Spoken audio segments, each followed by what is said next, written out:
बच्चों, आज आप मेरे साथ आपकी पाठ्य पुस्तक वसंत भाग 1 का पाठ 16 पढ़ रहे हैं, जिसका की नाम है वन के मार्ग में। बच्चों, आप मेरे साथ यह कविता पिछले भाग में पढ़ चुकी हैं। आज आप मेरे साथ इस भाग में इस पाठ पर आधारित अभ्यास प्रश्न हल करने वाले हैं। तो बच्चों, आइए देखते हैं हमारे पाठ का पहला प्रश्न क्या है और कहाँ से लिया गया है। बच्चों, हमारा पहला प्रश्न सवैया से लिया गया है। देखिए क्या है हमारा पहला प्रश्न। नगर से बाहर निकलकर 2 पग चलने के बाद सीता जी की क्या दशा हुई। बच्चों, आपने यह पाठ बहुत ही अच्छे तरीके से पढ़ा है। आपको याद आ रहा होगा कि प्रथम पद में सीता जी नगर से बाहर निकलती ही हैं और उनकी दशा खराब होने लगती है। उनके साथ क्या क्या होने लगता है यह आपको याद आ रहा होगा। उस दशा का वर्णन ही इस प्रश्न के उत्तर में आपको लिखना है। देखिए, नगर के बाहर निकलकर 2 पग चलने के बाद सीता के माथे से पसीना निकल आया, उनके होंठ सूख गए और उन्हें बहुत अधिक थकान लगने लगी। तब वे आराम करने और पर्णकुटी बनाने के संबंध में पूछने लगी। चलते हैं अगले प्रश्न की तरफ, देखते हैं अगला प्रश्न क्या है। अब और कितनी दूर चलना है, पर्णकुटी कहाँ बनाइएगा, किसने किससे पूछा और क्यों पूछा। बच्चों, ये पंक्ति आपको याद आ रही होगी कि ये जो पंक्ति है ये अपने प्रथम पद से संबंधित है और प्रथम पद से संबंधित है। इसमें आपको यह बताना है कि यह वाक्य किसने कहा था और किससे पूछा था और इसको पूछने का क्या कारण है। तो बच्चों, यह वाक्य सीता जी ने राम जी से पूछा था। क्यों पूछा था? क्योंकि महलों में रहने वाली सुकुमारी सीता जी को वन के मार्ग में कुछ दूर चलने पर ही थकान आ गई थी और थकान के कारण उनके होंठ सूख गए थे, पसीना बहने लगा था। इस कारण व्याकुलता से वह यह बात पूछने लगी थी। चलते हैं अगले प्रश्न की तरफ, देखते हैं अगला क्या है। राम ने थकी हुई सीता की क्या सहायता की। भगवान राम ने देखा कि उनकी पत्नी सीता अब थक गई है, तो वो मन ही मन उनका सहायता करने का विचार करते हैं और किस प्रकार सहायता करते हैं यह आपको इस प्रश्न के उत्तर में बताना है। देखिए बच्चों, राम ने जब देखा कि सीता थक गई हैं तो उन्होंने पैरों से कांटे निकालने का बहाना किया और वहीं पर बैठ गए ताकि सीता को कुछ समय तक थकान दूर करने का मौका मिल जाए।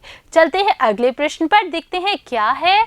दोनों सवैयों के प्रसंगों में अंतर स्पष्ट करो। बच्चों, हमारे पाठ में 2 पद थे, यानी कि 2 सवैया थे। उन 2 सवैयों के प्रसंग अलग अलग थे, यानी दोनों में अलग अलग घटना का अलग अलग स्थिति का वर्णन मिलता है। तो आपको इस प्रश्न में क्या करना है, आपको इस प्रश्न में बताना है कि प्रथम पद का प्रसंग क्या था और द्वितीय पद का प्रसंग क्या था। तो बच्चों देखिए, पहले सवैये में कवि ने राम सीता के वन जाने तथा रास्ते में मिलने वाली कठिनाइयों का वर्णन किया है और दूसरे सवैये में सीता की थकान का उन्होंने आराम देने के लिए श्री राम द्वारा पैरों से कांटे निकालने के बहाने बहुत देर तक बैठ जाने का वर्णन किया है। चलते हैं अगले प्रश्न की तरफ, देखते हैं अगला प्रश्न क्या है। पाठ के आधार पर वन के मार्ग का वर्णन अपने शब्दों में करो। बच्चों, इसमें आपको क्या करना है, इसमें आपको बताना है कि वन का जो मार्ग था, वन का जो रास्ता था जिस पर कि सीता जी, राम जी और लक्ष्मण जी जा रहे थे, वह कैसा था। तो देखिए बच्चों, वन का मार्ग ऊंचा नीचा था, पथरीला और कंटीला था। मार्ग में बड़े बड़े पेड़ों के साथ कंटीली झाड़ियां भी थी। तेज धूप के कारण मार्ग की जो धूल थी, रेत थी, वह गर्म हो रही थी, उससे पैर झुलस रहे थे। इस तरह वन मार्ग अनेक परेशानियों से भरा हुआ था। चलते हैं अगले प्रश्न की तरफ, देखते हैं अगला प्रश्न क्या है। अनुमान और कल्पना, जो हमारा अगला प्रश्न है वह अनुमान और कल्पना से लिया गया है। देखिए, गर्मी के दिनों में कच्ची सड़क की तपती धूल में नंगे पांव चलने पर पांव जलते हैं। ऐसी स्थिति में पेड़ की छाया में खड़े होने और पाँव धो लेने में बड़ी राहत मिलती है। ठीक वैसे ही जैसे प्यास लगने पर पानी मिल जाए और भूख लगने पर भोजन, तुम्हें भी किसी वस्तु की आवश्यकता हुई होगी और कुछ समय के बाद वह पूरी हो गई होगी। तुम सोचकर लिखो कि आवश्यकता पूरी होने के पहले तब तुम्हारे मन की दशा कैसी थी। बच्चों, आपको इस प्रश्न का उत्तर अनुमान और कल्पना के आधार पर देना है। आप अपनी कल्पना शक्ति का प्रयोग करेंगे।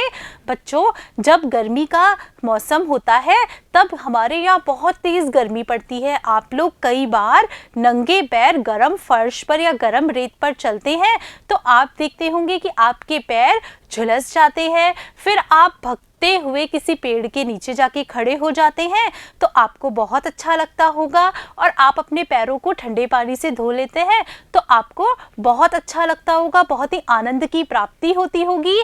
अगर आपके साथ ऐसा कभी हुआ है कि कोई वस्तु आप प्राप्त करना चाहते हैं तो आपके मन में जब आप वह प्राप्त कर लेते हैं तो आपके मन में उस वस्तु को प्राप्त करने से पहले क्या विचार आते हैं, आपको यह इस प्रश्न में लिखना है।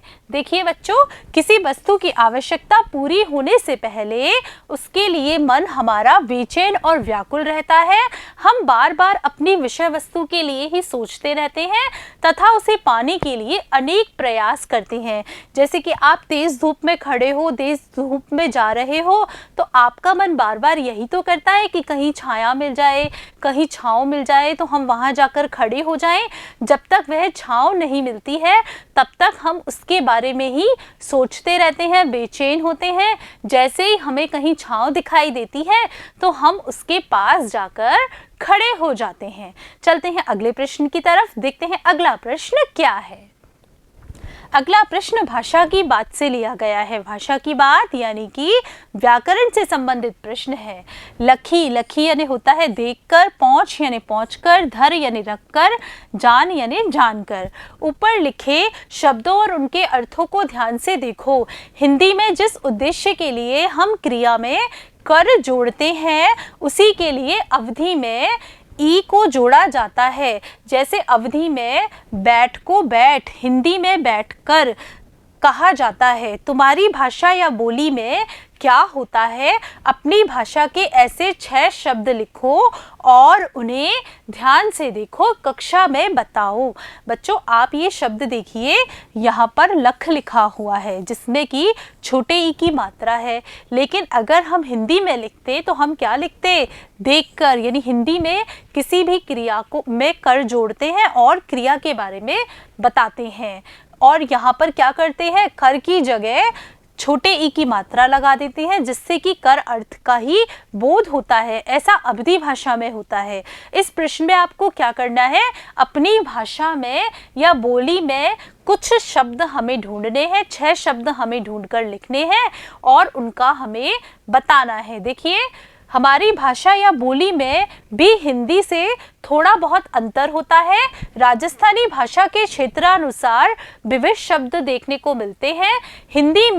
हिंदी से उनमें ऐसा अंतर दिखाई देता है। देखिए, चलता, चलता जो शब्द है वो हमारी भाषा में चलसी या चालतो कहलाता है। पीता, पीता को हम बोलते हैं पीतो। जाता को जासी या जातो। करता को करतो या करसी। पढ़ता को पढ़तो और पढ़ेर। और खाता, खाता को बोलते हैं खासी या खार। चलते हैं अगले प्रश्न की तरफ, देखते हैं अगला प्रश्न क्या है। मिट्टी का गहरा अंधकार डूबा है उसमें एक बीज, उसमें एक बीज डूबा है। जब हम किसी बात को कविता में कहते हैं तो वाक्य के शब्दों के क्रम में बदलाव आता है। जैसे कि देखिए, छा घरीक है ठाड़े। जैसे अगर हम इसे गद्य में लिखते तो क्या लिखते, छाया में एक घड़ी खड़ा होकर। उदाहरण के आधार पर नीचे दी गई कविता की पंक्तियों को गद्य के शब्द क्रम में लिखो। बच्चों, यहाँ पर क्या करना है, इस प्रश्न में आपके लिए पद्य के कुछ वाक्य दिए गए हैं, यानी कविता के रूप में आपके सामने ये 4 वाक्य हैं। इन 4 वाक्यों को आपको गद्य के रूप में लिखना है, यानी कि सामान्य कथन के रूप में लिखना है। और कैसे लिखेंगे यह बताना है। तो देखिए बच्चों, पुरते निकसी रघुवीर बधू हमारी पहली पंक्ति है जो कि कविता में है। अगर हम उसे गद्य में लिखेंगे तो क्या लिखेंगे? रघुवीर बधू नगर से निकली। फिर देखिए, पुट सूख गए मधुराधर वे, ये भी कविता की पंक्ति है। और अगर हम इसे गद्य के रूप में लिखते हैं तो हम लिखेंगे वे मधुर होठ सूख गए। फिर देखिए, बैठ विलंब लो कंटक काढ़ो, और इसे हम गद्य के रूप में लिखेंगे तो लिखेंगे बैठकर देर तक कांटे निकाले। फिर देखिए, पर्णकुटी करिहों कित हवे, इसको हमें गद्य के रूप में लिखना है तो हम लिखेंगे कि पर्णकुटी कहाँ पर बनाएंगे। बच्चों, आज आपने मेरे साथ आपकी पाठ्यपुस्तक वसंत भाग 1 के पाठ 16 के अभ्यास प्रश्न हल किए। बच्चों, मुझे पूरा विश्वास है कि आपको इन सारे प्रश्नों के उत्तर बहुत ही अच्छे तरीके से समझ में आ गए होंगे। धन्यवाद बच्चों।